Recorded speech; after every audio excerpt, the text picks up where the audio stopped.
Hey guys, it's Kieran here, back for another video with some more tips, hopefully to help you guys through this time and to stay healthy, both mentally and physically healthy. And today's tip is exactly about those two things, the relationship between up here and all through here.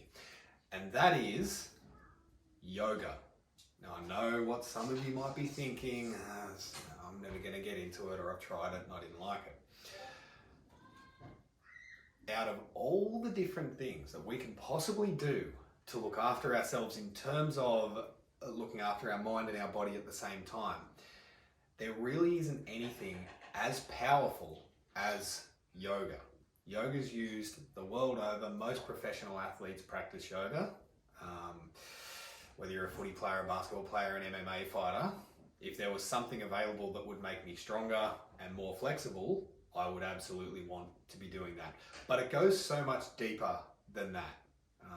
I know through talking with hundreds of young people, not thousands of young people over the years, through TED Knofs, through our different programs and through our street universities, it's that young people who come to us often have a fair bit on their shoulders. They have a fair bit of stress on their shoulders. Maybe home isn't the most pleasant environment. Maybe they've experienced things in their life, either at the moment or when they were younger, that haven't been so nice.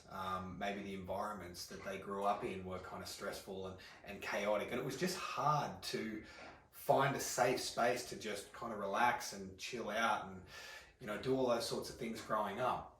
And what that does over time is that can cause a little bit of friction, a little bit of tension between our mind and our body. Things can almost separate a little bit, and our body and all the sensations that our body absorbs from the world around us, whether it's sounds or what we see or what we hear, or if we get a fright and we feel that physical sense after that happens.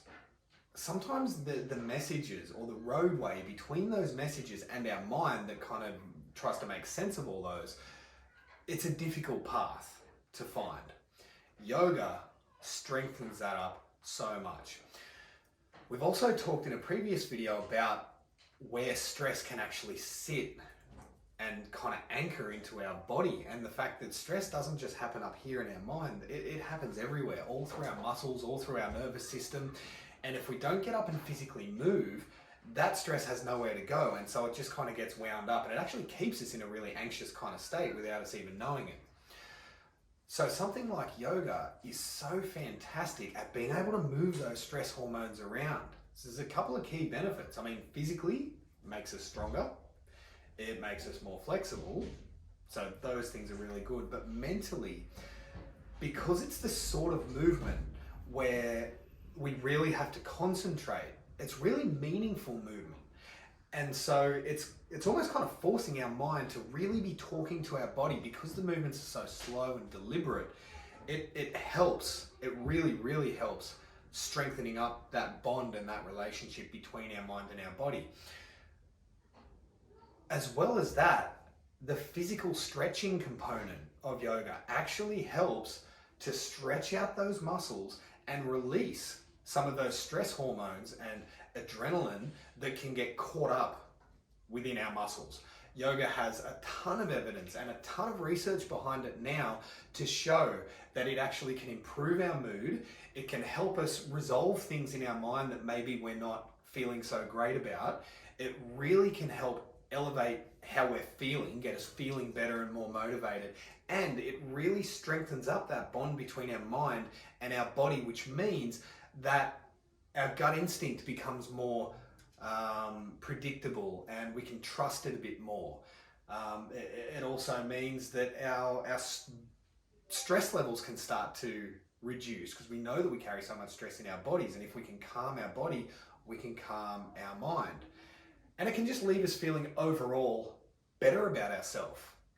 We feel that we can trust ourselves more, that we can trust our instincts more, and we just feel more at home with who we are during those times where it's kind of, maybe we don't have a great relationship with ourselves, and we don't feel so great about ourselves. Doing something like yoga each day can actually really help with that. You don't have to be an expert either. There's plenty of beginner yoga tutorials. They're all over YouTube. A lot of places are actually offering free classes online now during this time of COVID-19. But if you just jump on YouTube and search for beginner yoga tutorial or something like that, it's the sort of thing that you can close your bedroom door, no one ever has to know about, but it really can make a huge difference. So that's the tip for today. If you're going to try anything new in your life at the moment, make it yoga. Thank you so much. Look forward to posting new videos for you guys. Look after yourselves and take care of each other.